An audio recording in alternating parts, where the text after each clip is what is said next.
everyone, and welcome to another exciting episode of Common Sense.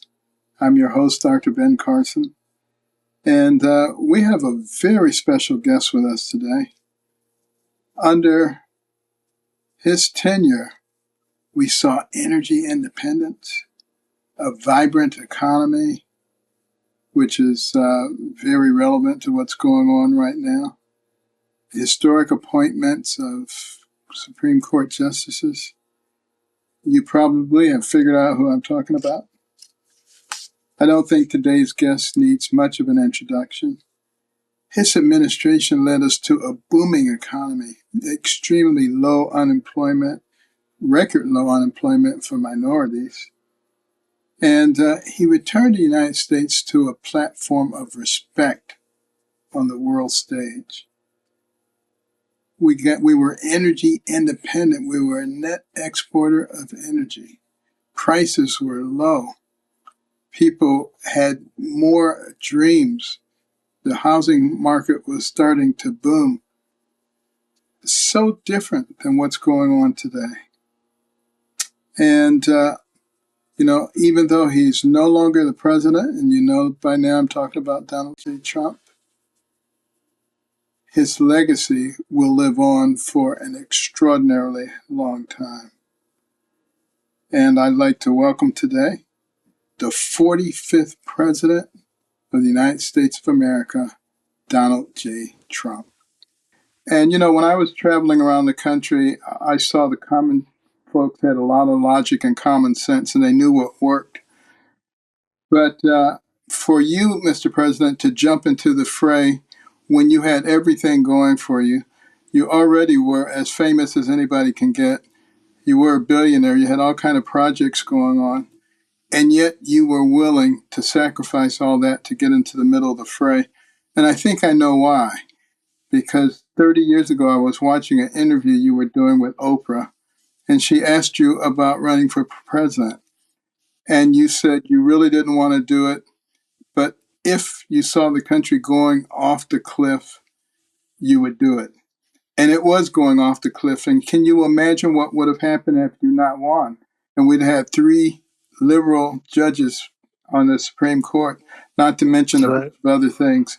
So you really did save our country. There's no question about that. Well, I appreciate that. And our country now is in a lot of trouble again because of an election that was a terrible election. But our country is in a lot of trouble again, Ben, that you look at inflation, you look at that horrible Afghanistan withdrawal, you look at all of the things that are going on with Russia and Ukraine, which would have never happened. All these things would never have happened. And we had gasoline, we were energy independent and even dominant. And now you look at what's happening with our country, and it's so sad to see. What do you think are the key things that this administration is getting wrong?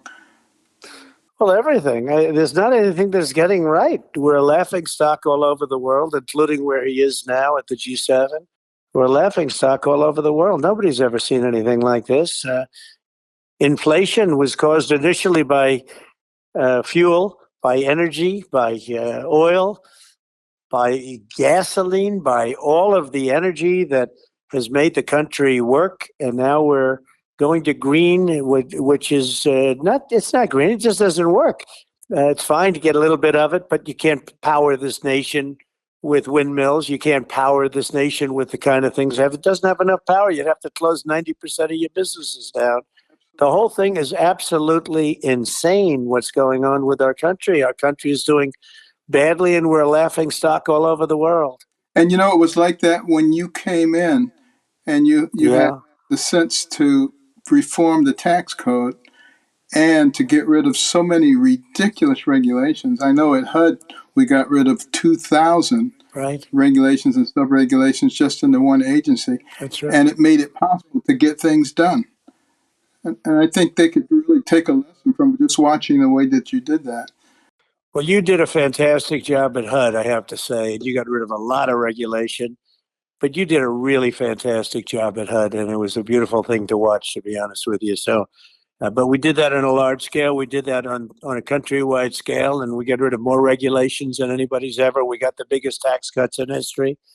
We rebuilt our military. We created Space Force, and not since the Air Force, I guess 78 years ago, has anything like that been done.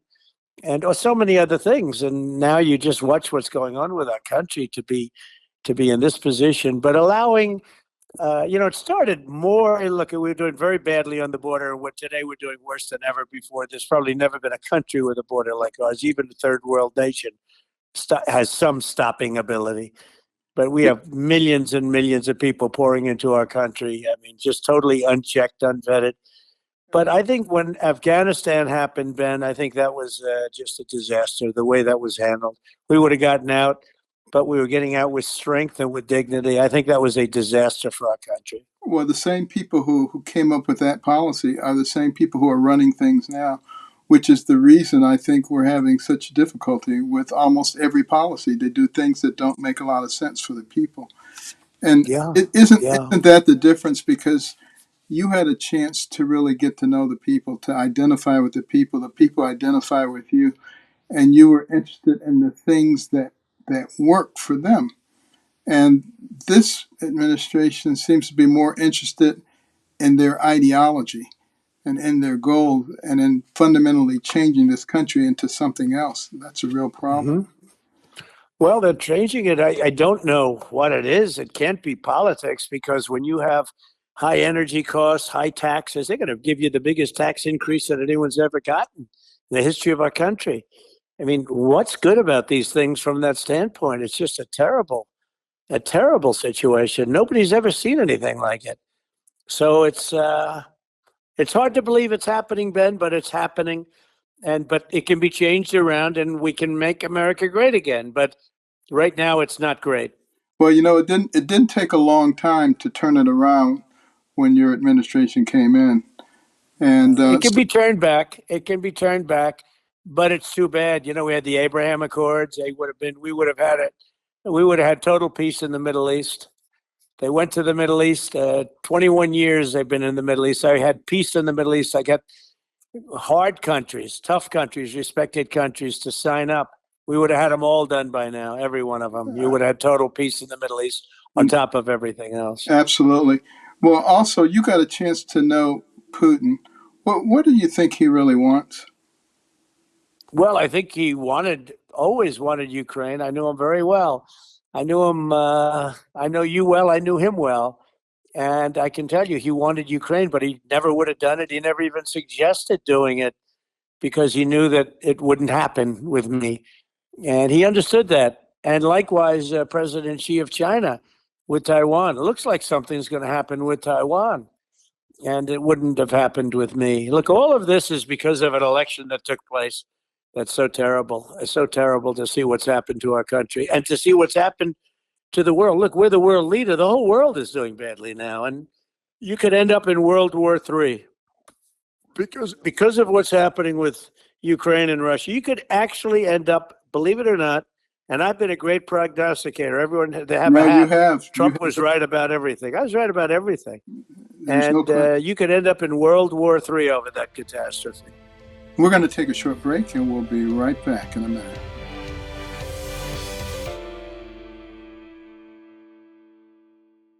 How were you able to figure out who to put on the Supreme Court? Because others have tried to put conservative justices, and they turn out not to be conservative. Well, they've been trying on Roe for very many decades, as you know, I guess over 50 years. And Ronald Reagan tried very much, and they all tried. They wanted to bring it back to the states, basically. It's bringing it back to the states. And it's the states will work it out. And that's what they wanted. And that's the way it should have been for a long time. But nobody could get it done. Bush couldn't. And Bush Sr., Jr. couldn't get it done. They couldn't get it done. Ronald Reagan couldn't get it done. They all tried very hard, but they couldn't do it. And now we got it done. And we just got another one on religious liberty. And then last Yes, week also on the Second Amendment. on the guns. Yeah, Pretty amazing. We got three of them, and we have a couple of more good ones coming. But the one that seems to be the biggie is abortion. Roe v. Wade. Yeah, that was a huge one. Interestingly enough, there are 63 million people in the UK, and we've killed 63 million babies with abortion. So basically, we wiped Yeah. out a whole nation full of people. And interestingly Yeah. enough, these people don't seem to appreciate life at all. And as they've gotten further away from appreciating life, their interactions with each other have become much more coarse. So we have people who actually hate each other in our country now.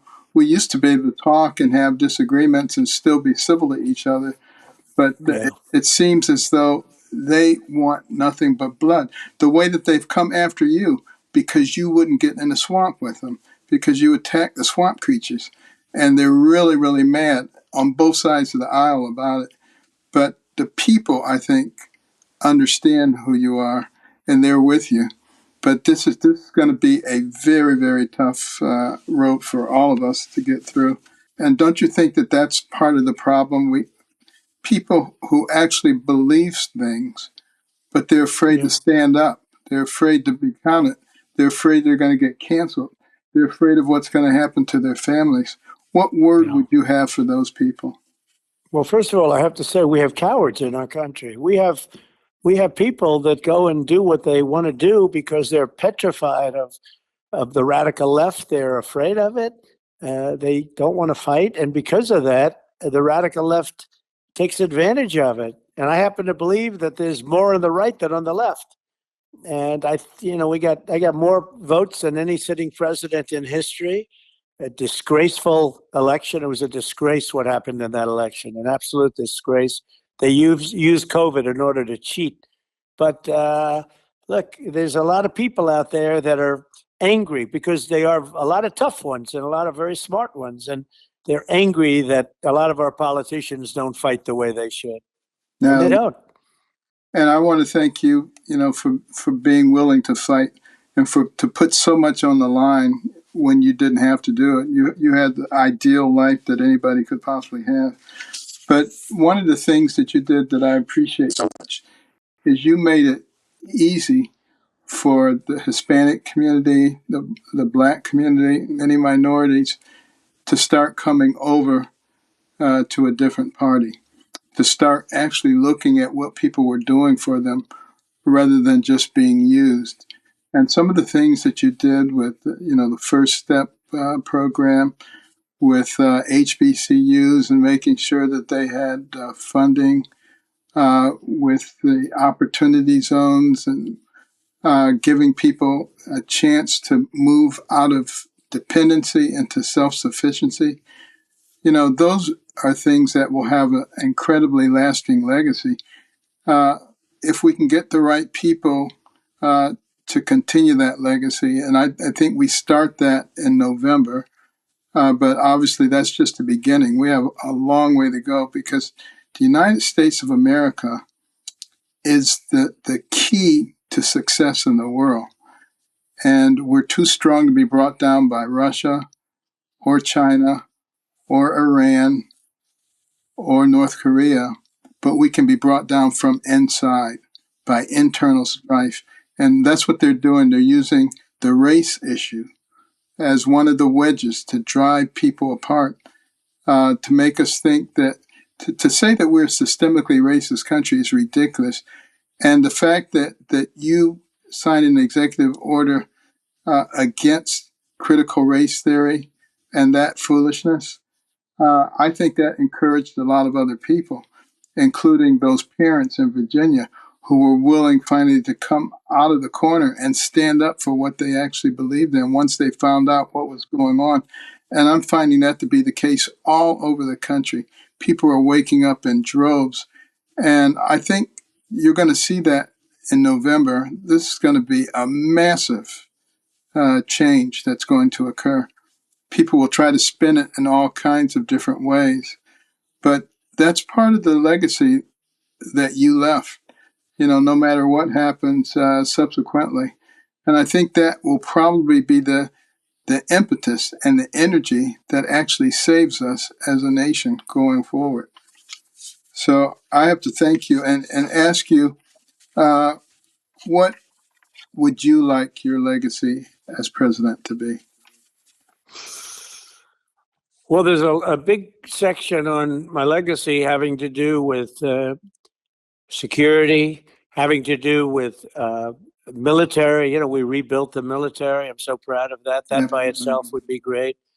Having to do with healthcare. Look what we did during the pandemic. I mean, Biden had more people die in his first year with all of the things that we've done than we did. We did a great job in healthcare. Have never been really given the credit for the job we did. We had a problem come in from China that nobody had ever heard of or seen before. Nobody knew what even the word pandemic meant. And we did a great job. We figured it out. We did a great job with therapeutics, with everything. We say Getting the vaccines done in 9 months instead of 5 years or 12 years. Or people can say what you want, but there are many that say that was a modern day miracle and saved tens of millions of lives.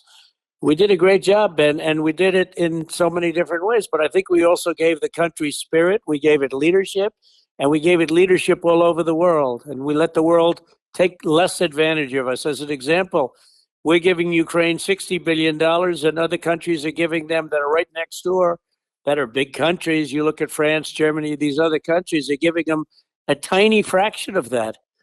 And that's because they're taking advantage of the United States. I mean, and that's been going on for a long time, and I stopped it.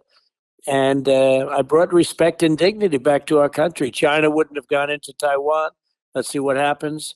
Except for the fact that they watch Russia, they would have done it in 2 minutes after I left, but they would have never done it with me there. And likewise, Russia, they would have never gone into Ukraine. You wouldn't have inflation. You wouldn't have the problems that you have. Would be energy independent right now, would even be energy dominant. We would have been bigger than Saudi Arabia, Russia combined by a lot. So we had a lot of things. We've done a lot of things, Ben. You provided the example. So, whether you run again or not, you provided the example for whoever comes along for what to do to change things very quickly and to make America of, for, and by the people.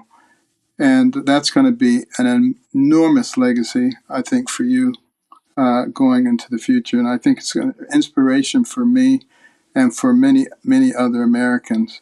And, what they're trying to do to you and your reputation just shows you how significant you are. Because in most cases, if a president has left office, they're ready to move on. They're not ready to move on. You're still in their head every day. And it's because they are the swamp creatures and you represent everything that they try to control, and it's not happening.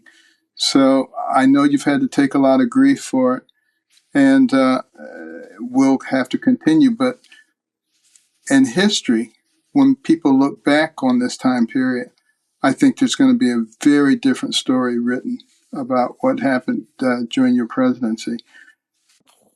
Well, including great decisions from the United States Supreme Court, which just happened over the last few days. And those decisions are very important. Everybody tried and nobody was successful, and we were successful. And I think in the end, a lot of people are going to remember that. A lot of people have said the most consequential presidency in 100 years because of these. But we did a lot of other things also. But Ben, I just want to thank you because you did a fantastic job and you were right by my side all the way. And I'll be with you always. And what they're doing on January 6th, unselect committee, I call it the unselect committee. You don't even have, I mean, the Republicans don't even have anybody that can cross-examine the lies that are told. They tell lie after lie after lie. And we have nobody up there to cross-examine, which would have been, it's the easiest cross-examination I've ever seen. Yeah, it doesn't like make this any person sense. that got up there today. I mean, it's the easiest cross-examination. But something's with these people. They're sick. They're demented. There's something wrong with them. And, they just continue onward. And we continue onward, Ben. And let's see how we all do. I think we're going to do just fine. You have any last words for the American people? Well, just stay strong. This is the lowest point our country's ever been. We have no respect throughout the world. We have tremendous inflation. We have problems that we've never had before, highest gas prices, energy prices in history by far. I can only say stay strong. We will indeed make America great again. It's going to happen. Amen. Well, thank you so much, Mr. President. Thank you for taking time out. I know this is a hectic day for you, and you're willing It to is. do this, and we really appreciate you, and we'll be praying for you. And Thank you, Ben. through what you've done, God is going to save our country, and you're part of it, and I appreciate you very much. Thank you, Ben, very much, and you take care of yourself. Take care.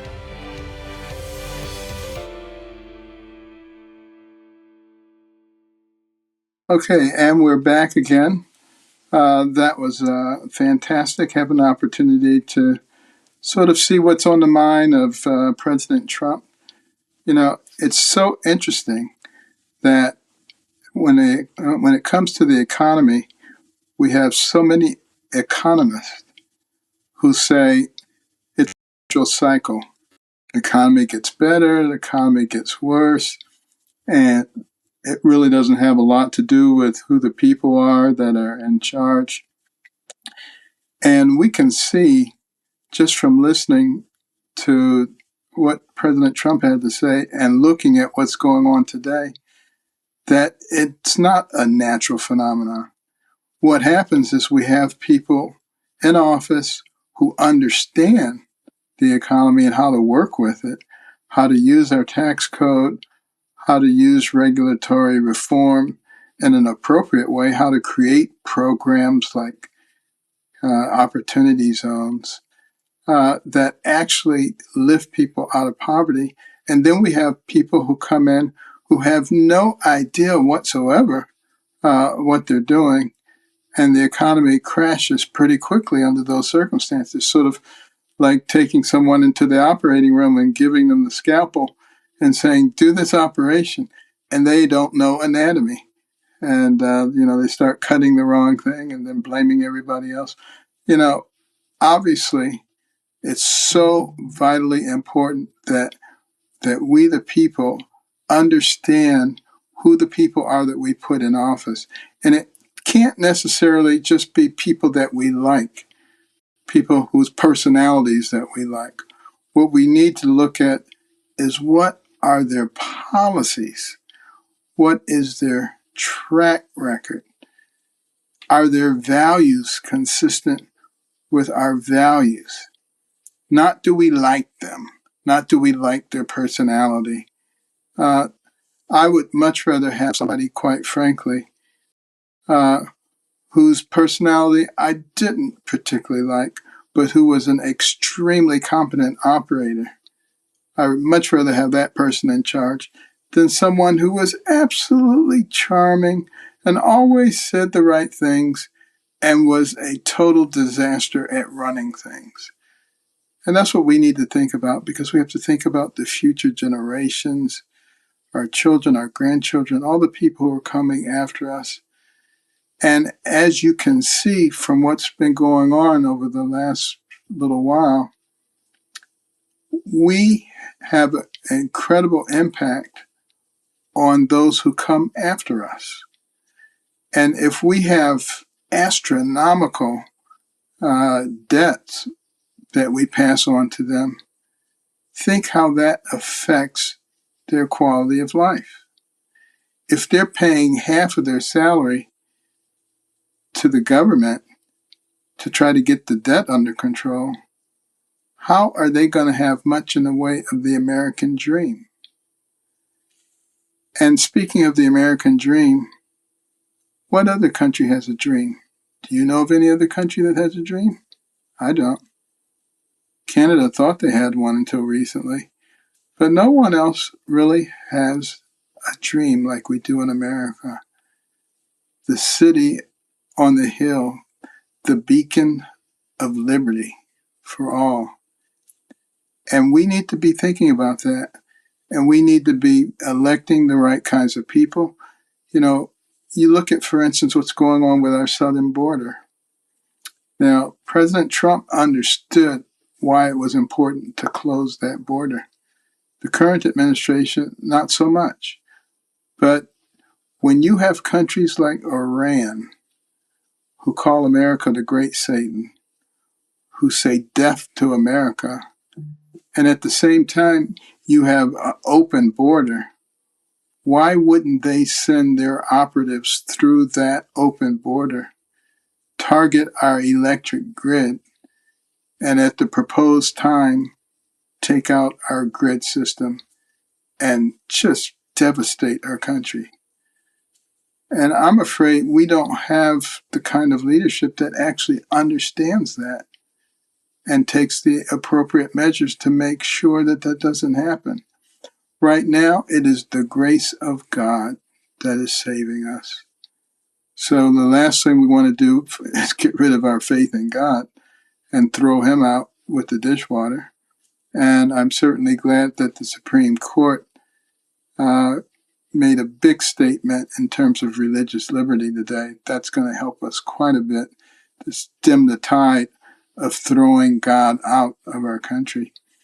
Because when you think about it, our initial document, the Declaration of Independence, talks about certain unalienable rights given to us by our Creator, aka God.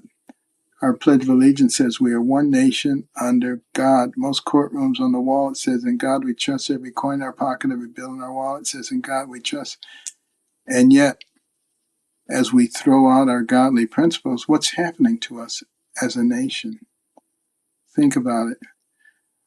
Our Judeo-Christian values tell us to love your neighbor, not to hate your neighbor, not to cancel your neighbor if they disagree with you, but to love your neighbor. That's one of the ways that we became a great nation. We had a lot of communities, small communities scattered all over the country, 20 families, 100 families, different skills, different talents, working together in order to increase their strength and to grow and to coalesce and to form a great nation. That's how it happens. And the thing that is most destructive to our nation is the hatred that is advocated by so many on the left for anybody who disagrees with them. And let's tear the system apart if we don't get our way. Let's riot. Let's destroy the women's centers, because we don't like them, because we don't like what the Supreme Court said. And what did the Supreme Court say? It said that major life and death decisions should be in the hands of the people and their representatives, not in the hands of unelected justices. What could be more fair than that? So if you've got a good case, make that case to your fellow citizens. Make that case to your representatives. We have a democratic republic. It was designed to work that way. We don't have a monarchy.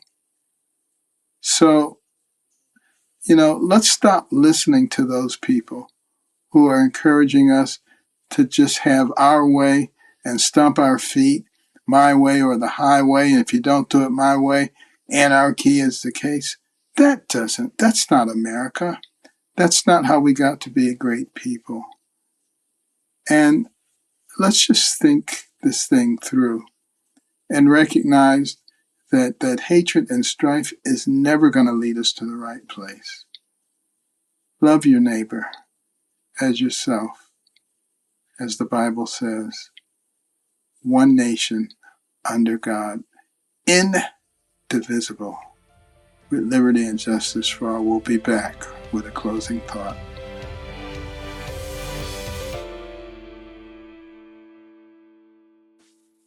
Well, we just finished a monumental few weeks with some major decisions from the Supreme Court. Decisions supporting life. Decisions supporting religious liberty and freedom. Decisions in the New York Supreme Court upholding the Second Amendment. I have a sense that the tide is turning. There were a lot of people who were saying, we've lost our minds, we've gone crazy. But I think maybe there's a chance that sanity is returning. once again. And it's fabulous because as the United States goes, the world goes. We are the leader. It's time for us to start acting like a leader, have the right attitude, make sure we maintain the American dream for all of those who are coming after us. And now let me leave you with your common sense prescription for this week. I want you to think about the future of our nation. I want to thank you for not giving up the fight. But I want you to think of 3 areas that you think the conservative movement needs to concentrate on in the next few decades. Because we have to start thinking not about the next election, but about the future of our country. And send your suggestions to me, ben@americancornerstone.org. And we will be evaluating those as we decide about future podcasts. We want to thank President Trump for joining us today. Thank you all for listening.